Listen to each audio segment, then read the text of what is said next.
That is ridiculous. I cannot believe that you had a coat that had a button that was missing. Who sold you that coat? I need to find them right now. We'll get rid of them. Did anyone see you with the coat without the button? We're gonna get to the bottom of this right now. All of a sudden, her whole tone changes. She started backpedaling. And she's like, I mean, it wasn't that big of a deal. Like it was just a button. No, we need to get to the bottom of this. This is not acceptable. And she all of a sudden became calm as can be. She's like, you know what? I just want it to be fixed. If you could fix the coat. And he grabbed it from me. He's like, we're gonna handle this right now. He goes to the back. They fix the thing in 5 minutes. He hands it back to her and she's like, oh, John, you're always the best. Thank you so much for dealing with this. I'm sorry, I was a little bit over the top. I've spent so much in the jacket. And he's like, as you should be. She walked out the door, he turned him in, he was like, and he said, there can only be one person in the angry boat. So whenever someone comes in the angry boat, what most people try and do is they try and downplay them.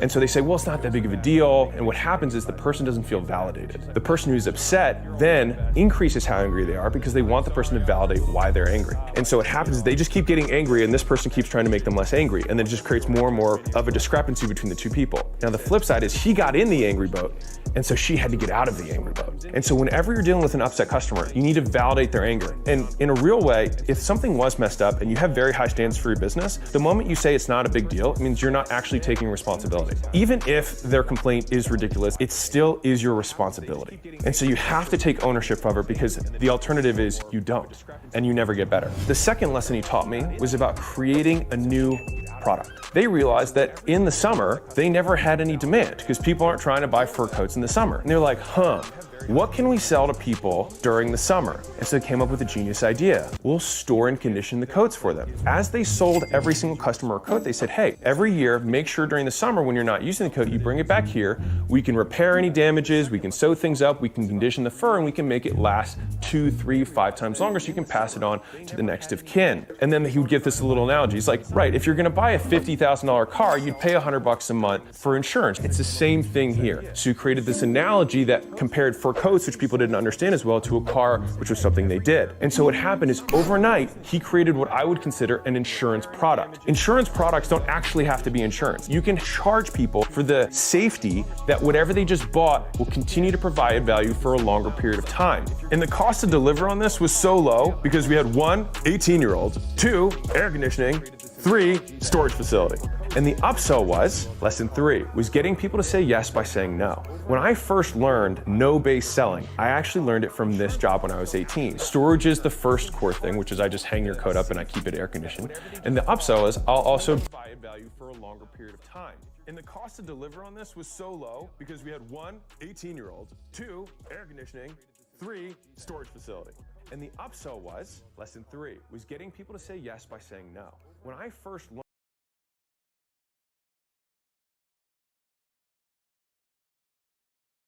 keep it air conditioned, and the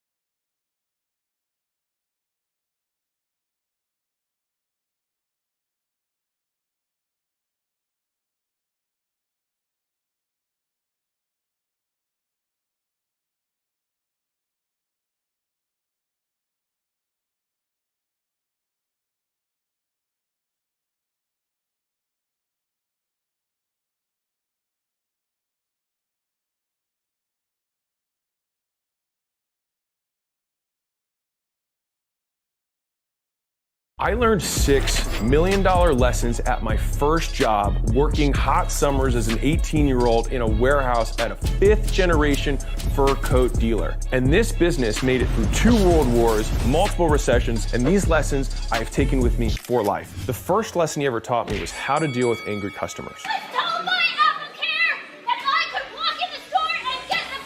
This lady comes in and she is piss angry. She's like, where's Johnny? He sold me this coat.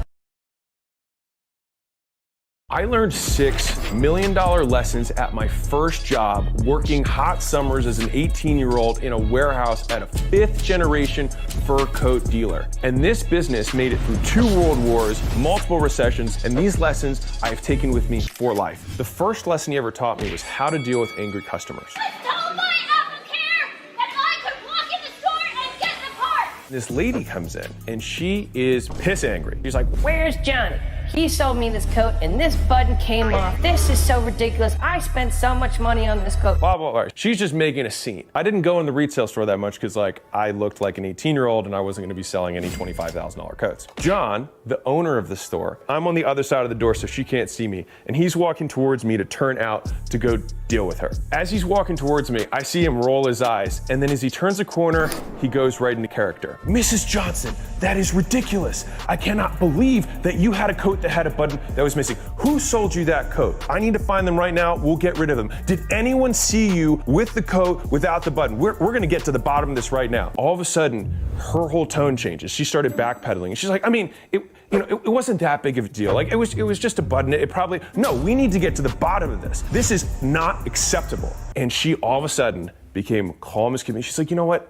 I just want it to be fixed. If you could fix the coat. And he grabbed it from me. He's like, we're gonna handle this right now. He goes to the back. They fix the thing in 5 minutes. He hands it back to her and she's like, John, you're always the best. Thank you so much for dealing with this. I'm sorry I was a little bit over the top. I've spent so much in the jacket. And he's like, as you should be. She walked out the door, he turned to me and he was like, and he said, there could only be one person in the angry boat.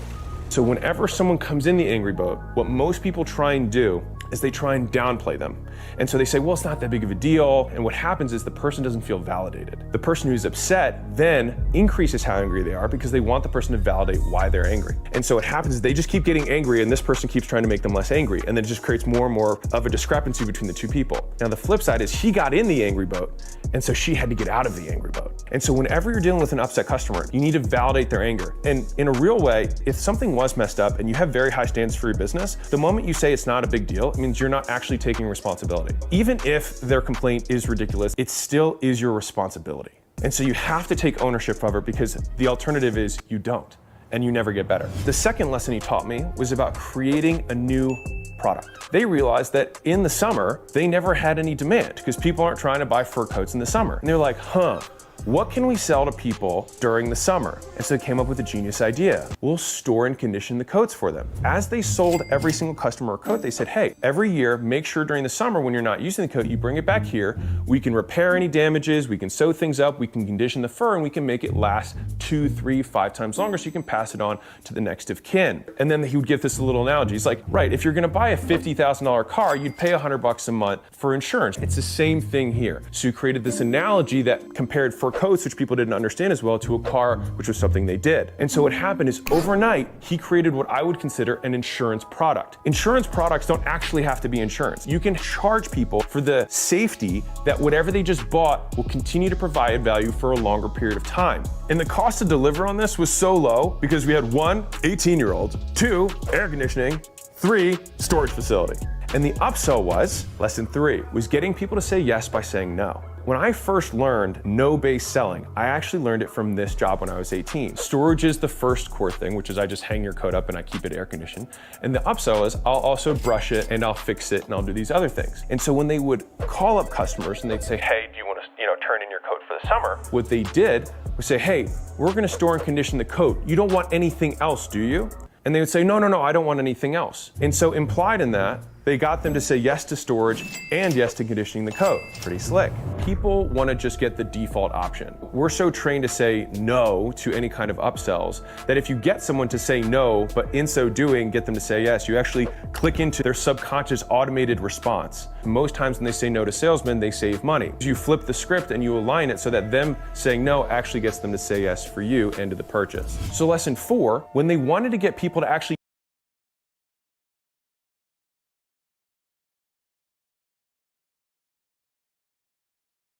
take them up on the upsell that they had, they gave them a little piece of bait, and it was what I call sawdust. And the upsell was, lesson 3, was getting people to say yes by saying no. When I first learned no-based selling, I actually learned it from this job when I was 18. Storage is the first core thing, which is I just hang your coat up and I keep it air conditioned. And the upsell is I'll also brush it and I'll fix it and I'll do these other things. And so when they would call up customers and they'd say, hey, do you want to turn in your coat for the summer? What they did was say, hey, we're gonna store and condition the coat. You don't want anything else, do you? And they would say, no, I don't want anything else. And so implied in that, They got them to say yes to storage and yes to conditioning the coat. Pretty slick. People want to just get the default option. We're so trained to say no to any kind of upsells that if you get someone to say no, but in so doing get them to say yes, you actually click into their subconscious automated response. Most times when they say no to salesmen, they save money. You flip the script and you align it so that them saying no actually gets them to say yes for you and to the purchase. So lesson 4, when they wanted to get people to actually take them up on the upsell that they had, they gave them a little piece of bait. And it was what I call sawdust. And so sawdust is anything in a business that is created in excess that you normally throw out. So a lot of famous things were actually made out of sawdust. IKEA pieces of furniture, they just glued together all the sawdust from lumber mills. Whey protein used to get scraped off the bottom of dairy centers because it was waste product. And now it's one of the most expensive products sold from dairy. What he did was he took the scraps from all the coats that they would make in the back. They made tiny little things that were made of fur. So think like little purses, little earmuffs. And so they said anybody who would turn in their coat would get this as a bonus.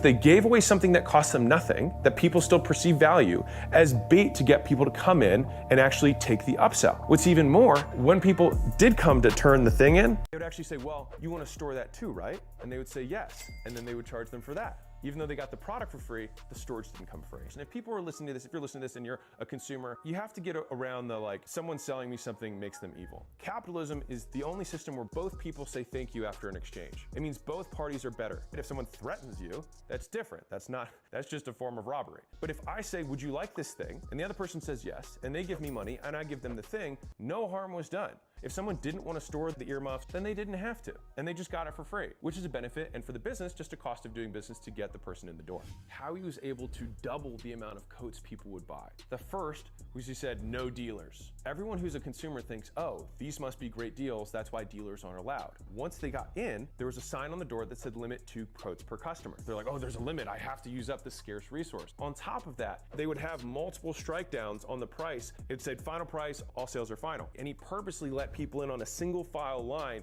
and a fixed amount of people in the store at the same time. It created this huge perception of demand, and you feel like you gotta go get yours. By creating this continuity product where people would come every year to get their fur coat insured and fixed, you become the dealer for life. And so what happens is instead of them price shopping you or going all over town, what they'll do instead is they go to you first. Instead of being that one salesman who sells one car one time, you become the car salesman for the rest of your life because of what you do between the sales. So in your business,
Hello? Alright.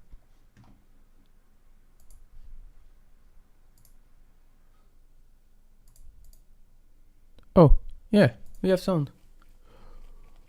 We have audio. I'm picking. What the hell? Why am I picking?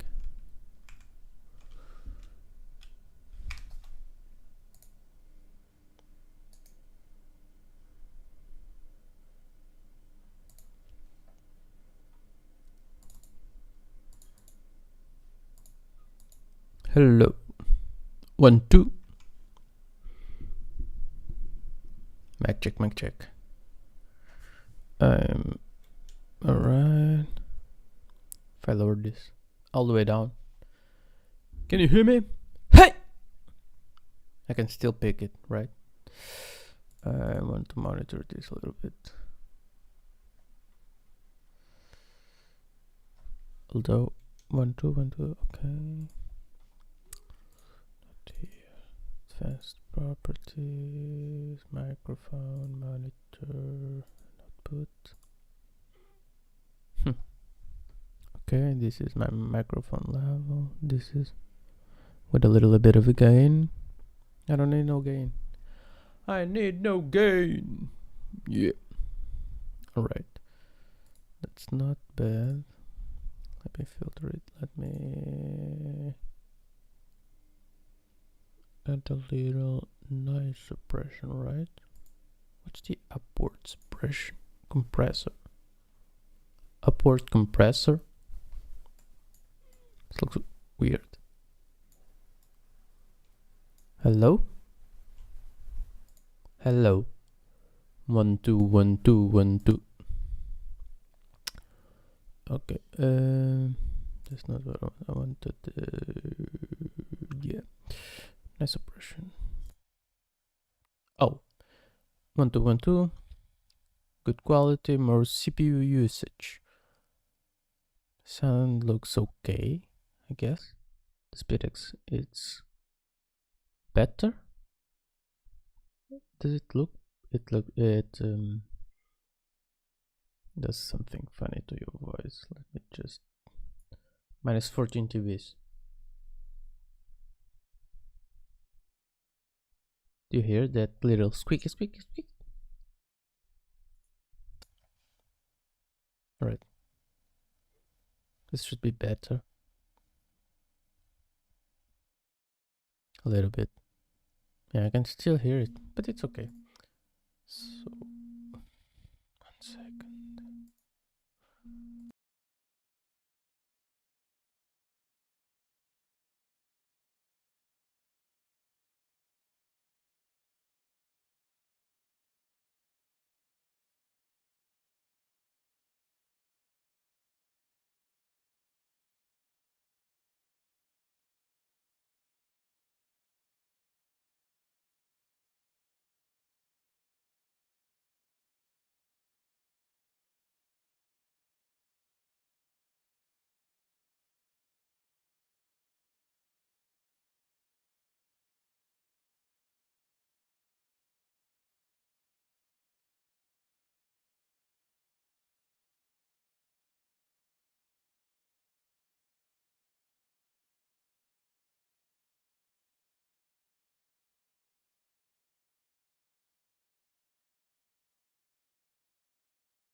Even if you didn't make money on them, and then you know that on average you get customers to buy 2 more products from you, it more than makes up for the effort and cost of time that you put into it. And this leads me to my final lesson. This fur coat dealer was able to withstand all of the PETA pressures and all of the, people being upset about animals, even though they wear leather and they eat meat every day. He was able to weather that for 5 generations because he never stopped doing the boring work. What they do has not changed. What's happening?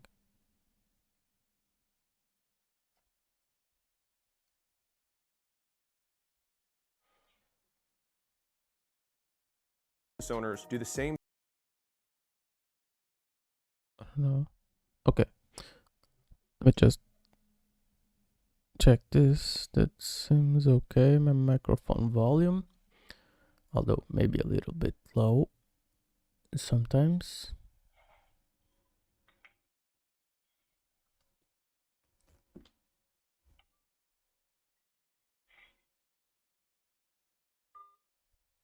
That was what's up.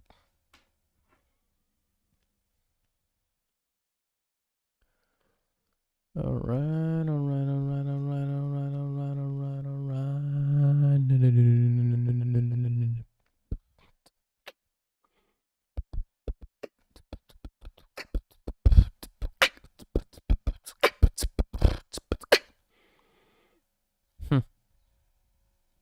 That filter kind of cuts off my beatboxing. My it's a little aggressive, that shit. Alright. No. Filters.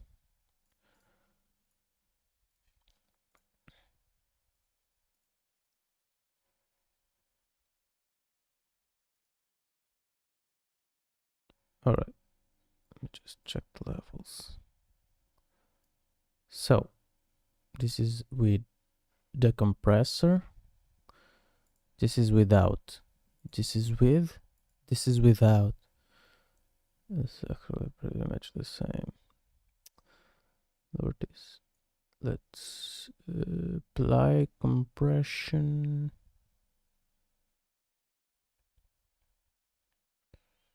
Let's make up some gain.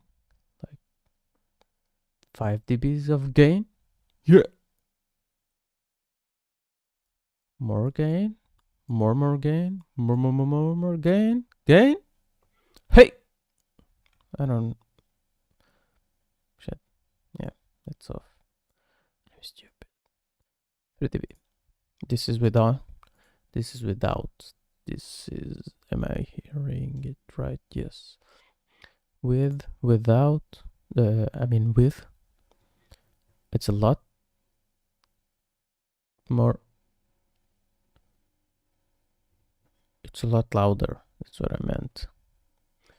So this is louder. 1, 2, 3. Without.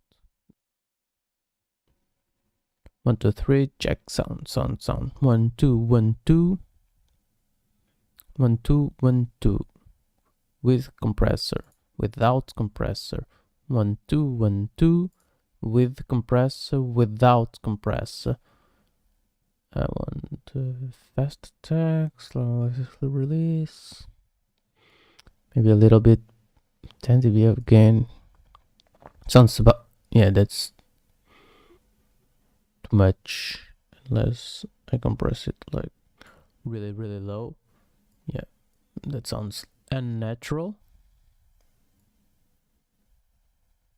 This seems better with a compressor. Maybe a slower release with a compressor. Without a compressor, with a compressor. Hey! Who?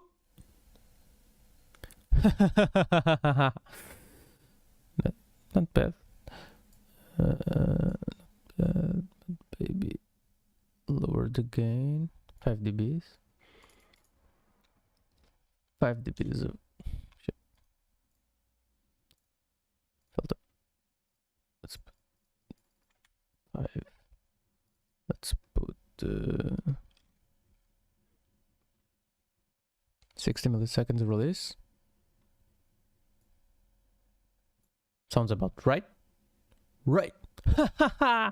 Hey! I can pick it. Okay. That's good. I can't apply compression right around 35. Let's see! Haha! Alright. That sounds about right, right? Right? And I'm not going to get so explosive.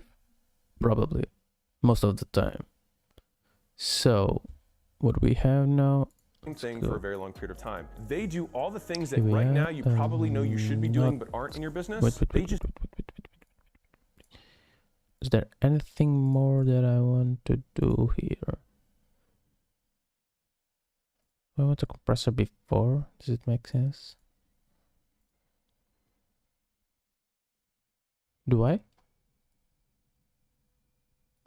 It's pretty much the same.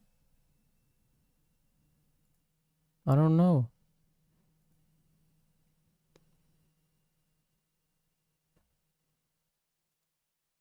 The compressor before seems to work better. Let me see.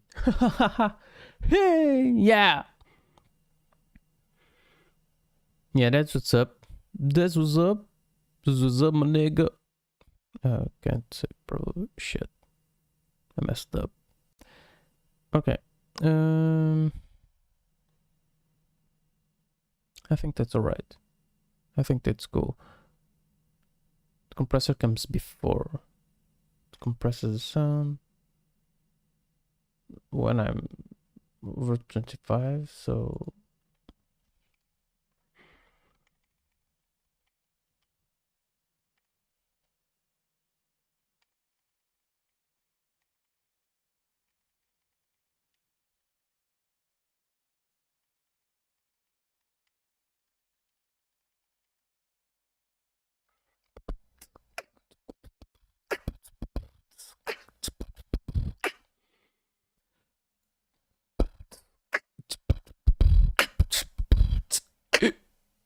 shit. Alright. It seems to be more noise when I do the compression. I don't know. Yeah, it's actually not that big of a deal. Try this. What's the upwards? Upward. But does the opposite? Wait. That's without the compressor, without the upward. Yet the upward compressor seems to work the other way around. It boosts.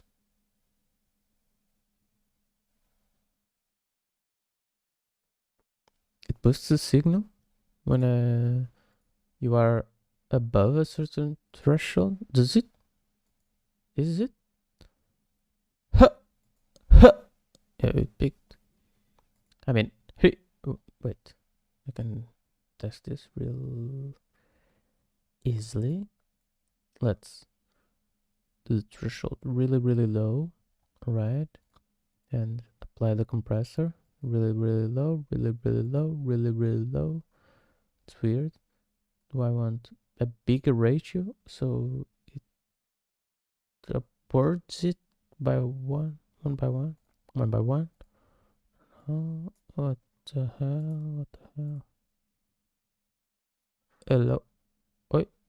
1 2 1 2.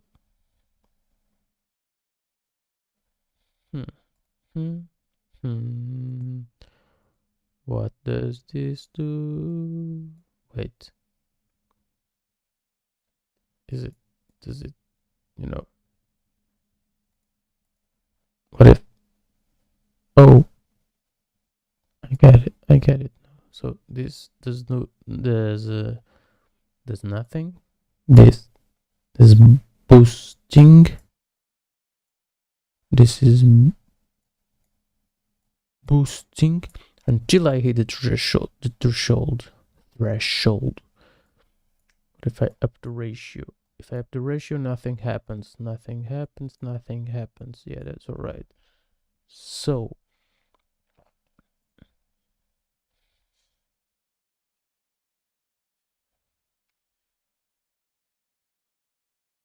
what if it's a combination of both? So this compressor starts at 25. It will at 25. Yeah, all right. So let's up it. Damn it. Let's hop. So at 10, it kicks in. No. 15, it kicks in. All right. At minus 15, it kicks in. at -15 it kicks in and compresses it. Where's my filter? Where's my goddamn filter? So, but before that, we got the upward filter, which is gonna boost until -15, let's say.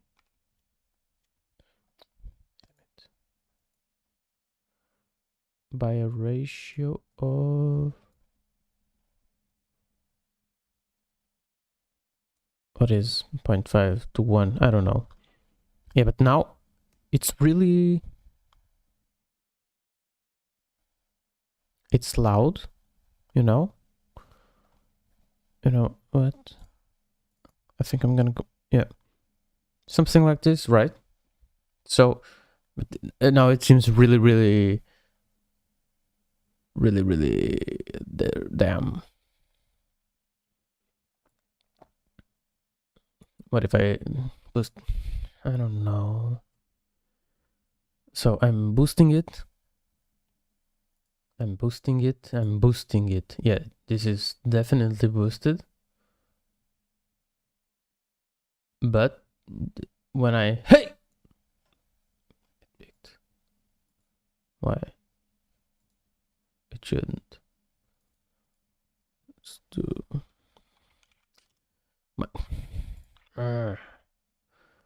all right, let's do -20 and hey! All right, let's do maybe a little bit less. -18. Hey! Whoo! Ha ha ha ha. Ha ha. Oh. Got past it. How? I don't know. This just boosts low. Like -20. Damn it. -25. It boosts it.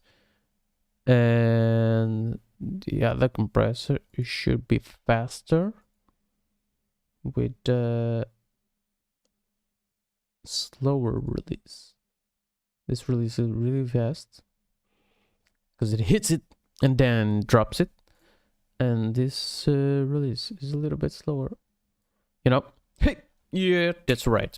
Ha ha ha. Yeah, I don't know what to do with this. Maybe we'll add a second compressor. You know, like a second compressor right here, compressor 2. Right after this one, which is much faster. With a quicker release also. It just kicks in at about 10 dB. With a ratio of 10. Yeah! And still I managed to fuck that up.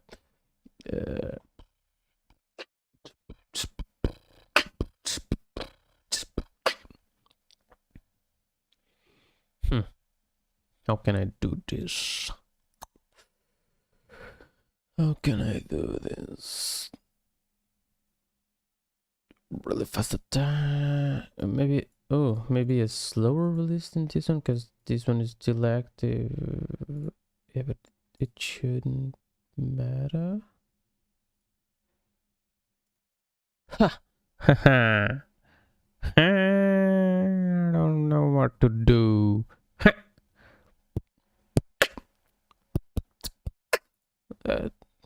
This isn't, I don't think it sounds bad, so I'm gonna keep it. There's a little bit of noise in the recording. I don't know. I don't think I can fix it. I think it's this microphone. It's not very good. It's really inexpensive. I'm gonna listen to my stream for a bit. Let me, I'll mute this.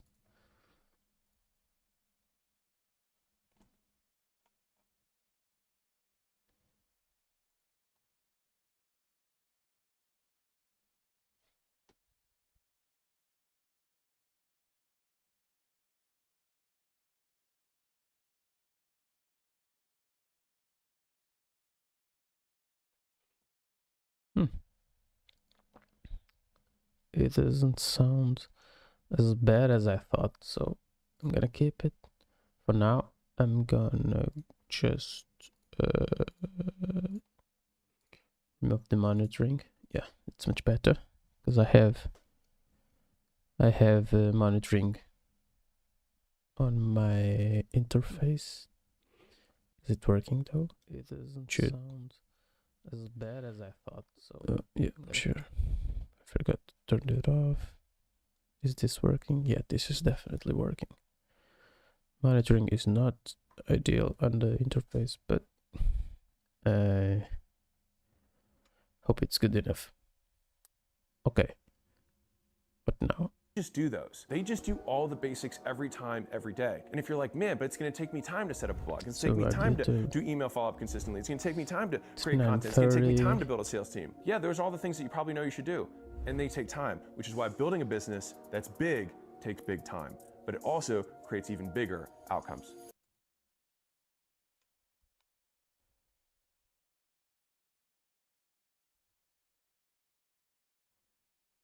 These are 17 conversations that made me millions in my 20s. Number one, I was going back and forth between quitting my job and starting a gym or starting my entrepreneurial journey. Another early mentor, he sat me down and said, man, I've been listening to you waffle for months now. He said, at some point, you're not gonna know anymore. You just have to jump. He said it in a way that made me feel like a pansy. I realized I didn't need more information. I'd already done all of the research. I just needed to decide. The definition of decision comes from the Latin decadere, which basically means to cut off or kill off. The question was, which future was I deciding to kill off? Was it the future that I was in currently that I didn't like anymore? Or was it the future that I had the potential to accomplish the dreams that I had? By not deciding, I was actively killing off the future that had my dreams, and then I needed to choose which one I wanted to kill. Number two, very beginning of my entrepreneurial journey, I didn't know how to sell anything. And a mentor just said, do you want to know the secret to sales? I leaned in. I was like, yes, please. I had my notepad out. And he said, the secret to sales is making an offer so good people feel stupid saying no. And that obviously became the subtitle of my $100 Million Offers book. I kept thinking that I had to learn how to try and manipulate and going through sales scripts and building rapport. And sure, some of those skills are useful to have when it's so much easier to just find things that people really want. Chick-fil-A doesn't need to sell you on chicken sandwiches. They just have amazing chicken sandwiches and people go buy them. And that forever changed how I created new products, created new services, was I started with how do I get the most people to say yes and then worked backwards. Number three, my next mentor was a $10 billion COO. He always said, you gotta go slow to go fast. And he kept repeating it to me over and over and over again. You only unlock the compounding, which later on grows significantly faster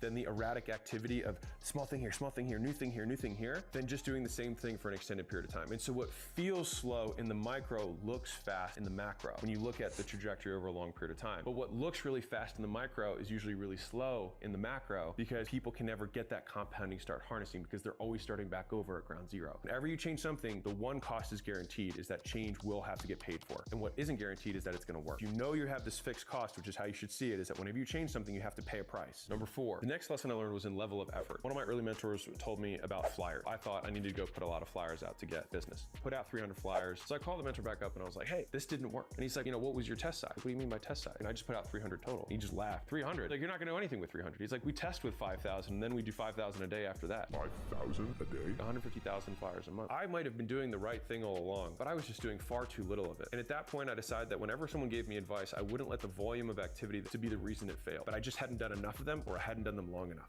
I see so many smaller, younger entrepreneurs who do something for too short, too little time, not enough volume, that they might have been doing the right thing. They just didn't wait long enough, or they didn't do enough of it. Number five, I was at actually a mastermind, and I saw a guy get up, and he seemed so disorganized. And he said, yeah, we're making $300,000 or $400,000 a month. It's like we've been stuck here for a few years. Layla and I were actually together at this point. We both looked at each other and we were like, if this guy can do it, we can do it. It was one of those moments that beliefs are broken, because what you find out is that they are made of the same thing as you. Rather than write off, this guy's such an idiot, despite him being an idiot, he's still more successful than me. Imagine if I used my work ethic and my intelligence, and when I shifted my perspective from that way, I was able to start using other people's successes to fuel me rather than to make me feel bad. It switched from wanting to cast stones at people to being inspired by them and thinking, if they can do it, so can I. Within 6 months of seeing that conversation happen, we were already doing $1 million a month. Number 6, at a different event, I went up and I spoke and I told my whole plans of how I wanted to build this national gym chain, be America's next gym. The guy who ran the mastermind said, you know what, Alex, I don't think you should do that at all. I was crushed. And he said, I think you have a level 10 skill set and a level 2 opportunity. One of those simultaneously incredibly encouraging things and incredibly heartbreaking things. So it was a very emotional moment for me. He was both encouraging me to say that I could have been doing more. And this person from the outside put a bar up that was significantly higher than what I was shooting for. And that stretched my horizon for what I was capable of. And I think getting around people who can do that for you is one of the most valuable things you can possibly have in life. What he didn't say was a level 2 opportunity, as he was defining it, an opportunity that has low leverage. There wasn't a very good compounding vehicle for capital. The fact that I was successful in what most consider a shitty opportunity, he saw as the skill sets that would create a much bigger win later. If you are in a lower level opportunity, I wouldn't say be upset about it. I would say you're learning with extra resistance against you. You're getting stronger now, and then when you go onto the moon where gravity's lighter, you just knock it out of the park. Number 7, it was a private event. It was 10 people. Everyone was doing 8 figures or more a year, and I got invited. The guy came up to me, and this guy had done $27 million in a single day. Holy shit. This guy's made more in a day than I made in my entire life. He said, fat pitches in life don't come very often. When it gets easy is when you need to go hard. Otherwise, there's someone who's 10 times bigger than you who's going to take everything you have and not even think twice about it. That was literally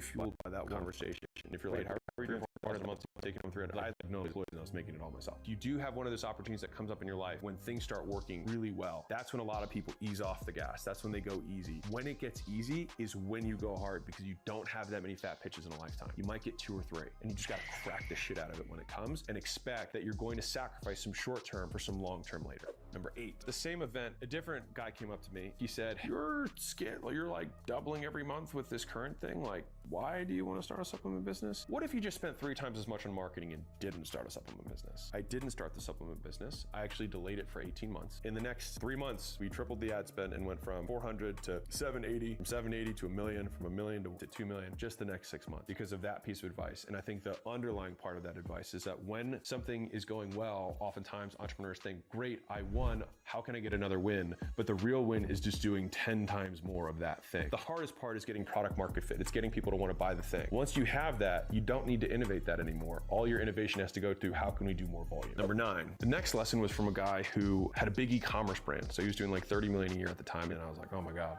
this guy is God. He gave this huge presentation that was like 2 hours long. He said, so pick a percentage, whatever it is, 10%, 20% of your marketing spend, and put that towards new ideas. Expect to lose it. But when you're losing it, you're gaining the lesson, you're gaining the experience. And what happens is he's like, 4 out of 5 times where crazy ideas fail. He's like, but 1 out of 5, they crush and become the leading edge innovation that pushes us to the next level. I immediately took a number and I wrote down what my new learning budget was going to be, and it gave me permission to spend money without a return immediately. If you think big picture, he just extended my time horizon for a return. And so rather than saying I have to make my money back immediately within 30 days of me spending this, I said, if I extend my horizon over my lifetime, if I spend this money, I will learn and be better, and I will learn faster than somebody who doesn't. I just gave myself a budget to say it is acceptable to lose this, and then I committed to that. And that was a huge pivot point for how we were able to scale and try new things. And I looked forward to spending on my learning budget every month. And it just gave me permission to be creative, knowing that it would be okay to fail. Number 10, the next one I got from a pastor between Layla and I. He gave us a single piece of marriage advice that we have taken today. We have used countless times in our lives, both in our marriage personally and professionally in the business. He said, if you don't agree, don't move forward. It was such a simple piece of advice, because we have always made our decisions together. And if we don't agree, we slow down. A lot of times we impose this false sense of urgency on ourselves when there's almost nothing that is urgent. Like, unless you're going to die, which is the only real urgency, then a lot of times taking an extra second to think, okay, is there something we're missing? Is there a frame that we're not seeing? If we don't agree, the first question we always ask is, what information are you using? Oftentimes one of us will have data that the other person doesn't. Because we have the same values and same mission, we do ultimately come to the same decisions. That has saved me so many mistakes. Number 11, I went to a big $500 million mastermind. So there was like 10 of us there, and the total sales of everyone in the room was about $500 million. But I was still among the smaller ones. I think we were doing $30 or $40 million a year at the time, and plenty of guys there were at 100, 200, etc. What do they have? Are they smarter? Are they working hard? Are they sacrificing more? Like, they had a bigger total addressable market. They had a bigger TAM. They were going after just a much wider audience. So you start small. So the riches are in the niches, but at a certain point, you do need to open up the aperture. So like Facebook started with, college, right? That was the niche, and then slowly expanded over time. I had to open up my eyes and say, you know what? Maybe I can go broader in some way. Number 12, this was one of the first billionaires that I ever met. I'd been stuck at 30 to 40 million for like 3 years. So there was a lot of learning that I was trying to do in this period to break through that wall. I was telling him all these things that I was doing to try and grow my business. And he just laughed. He said, it's not about you. It's about everybody else. And what he meant by that wasn't like me versus customers or anything like that. He was like, all you've been telling me is what you're going to do. You need to have a stable of stallions. You need to give people a slice of the pie and let them get rich too. And up to that point, I had hoarded everything. I was like, you know what got me from $100 million top line to $500 million top line? Doing less and getting really smart people to help me out and giving them a big slice. It's about talent. It's about people. You have to get other people who can make decisions on your behalf, and you feel not only that they were as good as your decisions, but even better. Because in the beginning, you're a jack of all trades, master of none, but you need to have mastery in every department of the business in order for it to scale. And you can either see that as I have to learn everything, or the faster way, which is I can go buy it through other people who've already given 10 years. Or if I can get 10 people who've all spent basically have 200 years of experience. And if every person in the organization has learned everything from you, then it's only one brain and one lifetime. The limit of the organization. That thing is what got us past the 30 to 40 million. That was a huge breakthrough for me. Number 13, the next conversation I had was really the one when I said, don't you get tired?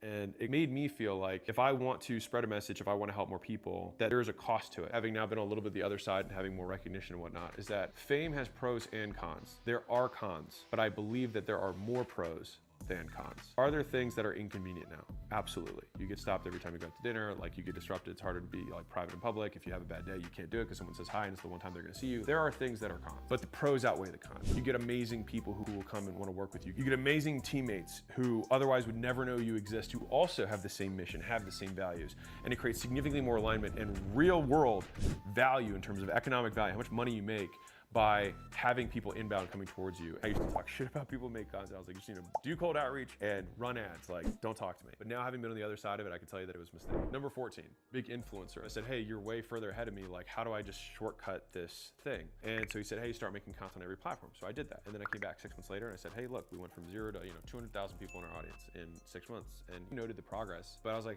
what's your blueprint? What's the model? Give me the flow chart. And he's like, dude, we don't have a flow chart. Anybody who's trying to tell you that is just trying to sell you a system. You just need to do so much more volume than you currently are. He said, just pull up your Instagram and pull up my Instagram. So I pulled it up, pulled his up. He had posted 5 times, I had posted once. He's like, pull up your LinkedIn, pull up my LinkedIn. He had posted 7 times, I had posted once. Platform by platform, he kept pulling one up and he was embarrassing me with the amount of content he was putting out compared to me. So in the next 6 months, I put 10 times the content out and we grew 10 times faster. The interesting lesson I learned from this is that there are principles that are ubiquitous. The more work you do, the more you get. So the boring work applies to everything in business, whether it's relationships, whether it's cold calling, whether it's making content. The more you do, the more you get. Number 15. The next one was about investing. I was actually a pretty big pansy when it came to investing. And this was the breakthrough I had. I had all this money and people were like, I've got this real estate deal. I've got this crypto thing. When you have lots of money, deal flow is not a problem. What I didn't have was like a set of rules or parameters. And you have to make those, otherwise you get too much decision fatigue. You waste too much time doing diligence on deals, reading, having multiple phone calls, having lawyers come in and then deciding not to do it. This one conversation I had changed my life. He was telling somebody who had a lot of real estate experience. If you were to put a circle on this table, what percentage of your brain knows real estate? He was like, I guess 85%. Okay. What percentage of your brain knows stocks and stuff? He's like, oh, 10 or 15%. He's like, that is your new capital allocation parameter. 85% of your net worth should be in real estate, 15% should be in stocks. And it was so simple for me. I know business. And so what do I invest in now? Only businesses. Only risky if you don't know what you're doing. I can write a $5 or a $10 million check and be fine if I know if it's a business, because I understand. I know what pitfalls are gonna come up. Like, I get it. Sticking with that just forever made my life simpler, because now when deals come to us, I'm like, that's just not in my wheel. And I can just immediately say no. So the amount of time and effort and lawyer calls and conversations that saved me has paid so many dividends. And now our investing doing significantly better because it's what I know. And I feel comfortable with it and I can move way faster. Number 16, leverage behind a product. Naval has said, you only sell because you know how to market. You only market because you don't know how to build a product. An exceptional product is a quadratic relationship with your audience. Good marketing or good sales is a linear relationship. If you make an exceptional product, something that's so unbelievable that people cannot help themselves but tell other people about it. And one person buys the product and they tell 2, 2 tell 4, 4 tell 8. How do I do that? You work on it and you keep working on it and you don't make new products until the first one's right.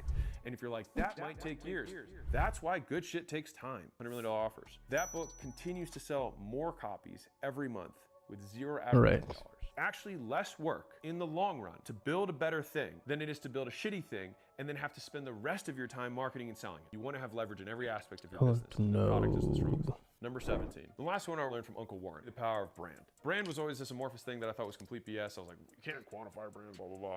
But the thing can quantify brand, and that is what I learned from Uncle Warren. He said the amount that you can charge above the commoditized version of your product, the delta there, is the power of brand. If you have a t-shirt that can sell for $20 normally and can sell for $100 with your brand on it, all of that pricing power goes to bottom line, which is why Warren Buffett invests in brands. It's one of the strongest ways to retain pricing power. The brand itself becomes a huge compounding vehicle because the audience and the awareness around the brand compounds.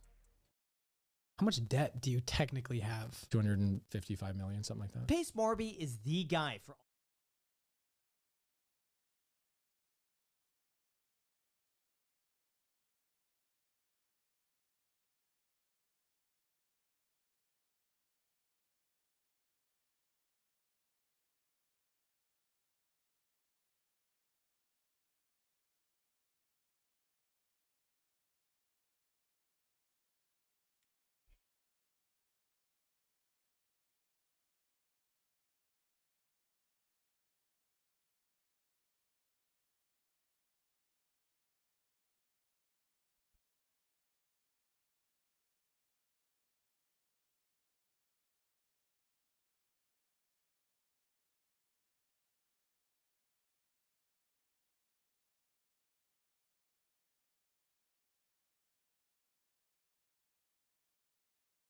YouTube channels, they all compare their channel to what you're doing. 4 years ago, 5 years ago, still today, you have continually reinvented yourself and done a great job. You guys are killing it. Thank you. I really appreciate it. But today is all about you. And you've done some pretty incredible things. And you were also telling me about something right before we shot this podcast episode that blew my mind. I had no idea that this statistic actually existed. Oh, yeah. And I told you, I cut you off and I said, wait, we got to save it for the podcast. So Graham can react to it and I can get an authentic reaction as well. Oh, it's not that big of a deal. You probably already know this. There's currently 600,000 homes that are non-performing in the United States. And so we're starting a business right now. We've got a servicing company that's like, take these houses off of our market, just take them. And so we're dividing them out and conquering these houses. I mean, literally 600,000 houses. The servicers will pay you. They'll pay you $1,000 to just take over these houses. Can we get this in layman's terms? Yes. What do you mean by non-performing? So people that are living in the homes that went out and got a loan, right? There's a servicing company that's receiving those payments on behalf of the lender. The homeowner stops making a payment. And it's very expensive for a bank or a servicer to actually foreclose on a home. And so a lot of times they just don't. They look at the house and they go, it's not worth it for us. And so they go, we will actually pay somebody to take this mortgage and take over the mortgage. 600,000 of them a year, just sitting there. The mortgage servicing companies will pay you about $1,200 per house to just take them off their books. So if you want 1,000 houses today, they'll pay you $1 million to take the houses. Now, what's the normal range for non-performing houses? 600,000 to me in the U.S. seems relatively low. My understanding is that there's a few million per year prior to the pandemic that just people fall behind on payments. They're more than like, I think it's more than 120 days late. It's in the millions. You're talking millions and millions. We're talking right now just the ones that people will pay us to take. I see. Yeah. So it's a subset of those. Correct.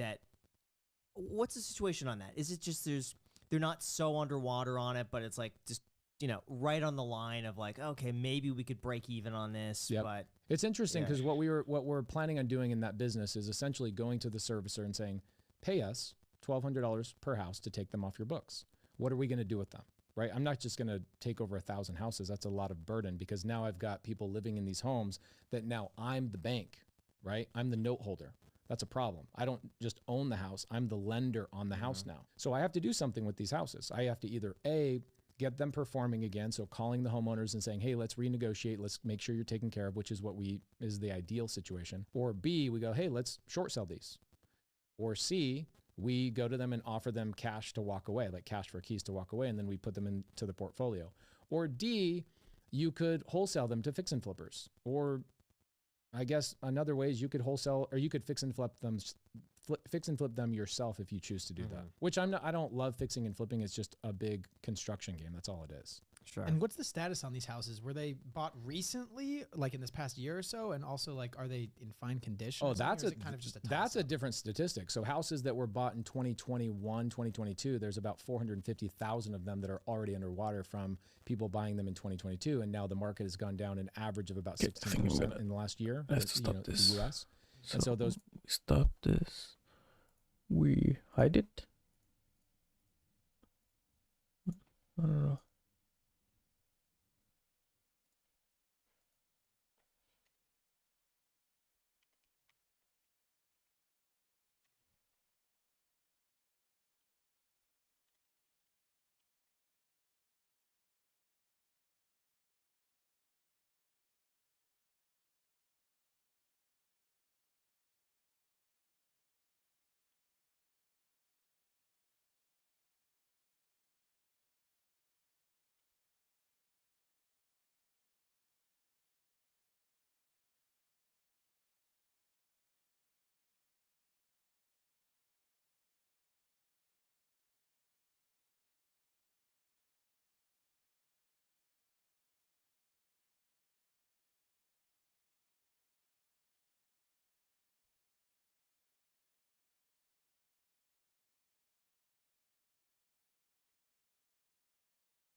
There's. I'm gonna get off a little bit. I'll try again tomorrow. Tomorrow I might have an Android phone as a camera. I don't know. Maybe. We'll see. And yeah, I'm gonna take a little time off. See you later. As I stop this. Open OBS. Stop streaming. You will not be able to reconnect. Your stream will stop and you will no longer be live.